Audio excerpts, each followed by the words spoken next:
Nanawagan nga pala ako dyan kay Inday Munit sa sa Maynila. Nanawagan ako kay Inday Munit dahil Inday Munit, kung nasaan ka man ngayon, Inday Munit Gonzaga, mga kapaka, nananawagan ako kay Inday Munit dahil iniwan niya yung ano niya dito sa probinsya, yung asawa niya. Iniwan niya yung asawa niya tapos sumama sa ibang lalaki. Yan kasi si Inday Munit may ano dito sa probinsya, may 3 anak. Iniwanan niya. Kawawa naman yung pamilya ni Inday Munit. Kawawa naman mga kapaka. Kung sino man ang nakakakilala diyan sa may sa Maynila. Nandiyan siya ngayon sa Maynila. Iniwanan niya yung mga anak niya. 3 pa naman yung anak niya ni Inday Munit. Inday Munit Gonzaga. Iniwanan niya dito. Sumama siya sa diyan taga Maynila. Construction worker dito yan eh. Meron silang kontrata dito sa amin sa probinsya. Kung nagko-construction sila. Ngayon, dinala niya yung si Inday Munit, mayroong asawa dito. Iniwanan niya yung 3 niyang anak. Kawawa naman yung anak niya. Nag-iiyakan dito yung mga anak niya. Ngayon, kung sino man nakakakilala sa 3 sa kay Inday Munit Gonzaga, maganda yung bata na yan eh. Kaya siguro tinanan kasi maganda yung bata na yan. Yang si gago yung ano na yan eh, yung lalaki na yan. Kung makita ko lang yan, tatanggalan ko ng utin yan eh. Oo, hindi maganda yung ginagawa niya. Inday Munit, maawa ka naman sa sa mga anak mo. Umuwi ka na dito. Andiyan siya ngayon sa Cavite.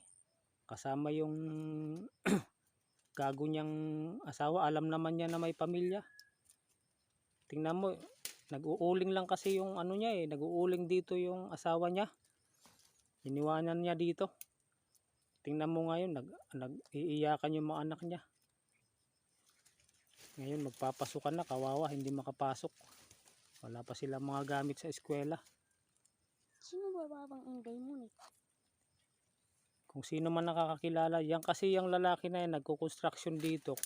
Meron sila Inday Munit, merong ano yan dito, may kapitbahay na may tindahan. Nagmimerienda dito sa kapitbahay nila. Ngayon naman si Inday Munit, yan dito, nagbabantay ng mga anak niya. Kunwari lang pala yung lalaki na yan, nakikimerienda. May merienda dito sa kapitbahay namin. Yung pala, target niya pala yung si Inday Munit. Mga kapaka, si Inday Munit Gonzaga, kung sino man nakakilala dyan. Dapat yung wala na mga kapaka, yung mga tao ngayon. Yung mga kababayan ko dito, may mga mahilig na magkabit-kabit. Sumasama sa ibang lalaki. Dapat hindi ganon. Hindi na maganda ang ano ngayon. Dahil nga dyan sa cellphone na yan. Nagkakaroon sila mga ka-textmate. So, Inday Munit, umuwi ka na dito. Kawawa yung mga anak mo. Yung asawa mo, nagtatrabaho, nag-uuling doon sa bundok. Tapos ikaw naman. Ay, nako. Sarap sa'yo, tanggalan din ng tinggil. Dapat may batas tayo na na matibay na batas ba? Pag ang lalaki ng babae,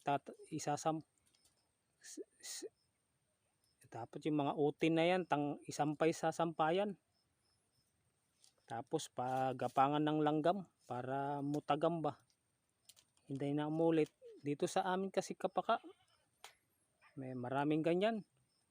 Yung mga babae, nagkakaroon sila ng asawa sa iba. Kawawa talaga yung mga anak. Mga anak talaga ang problema mga kapaka. Hindi talaga maganda ang kahihinatnan. Mga anak, naawa ko sa mga anak kapaka. Palaboy-laboy lang kung saan-saan. Nakikikain. Kawawa talaga. Okay, sa inyo mga kapaka, kung sino man nakakakilala dyan kay Inday Munit, ano lang, sabi lang na umuwi na kasi kawawa yung mga anak niya, yung asawa niya nagluluksa dito. Maganda kasi yan si Inday Munit.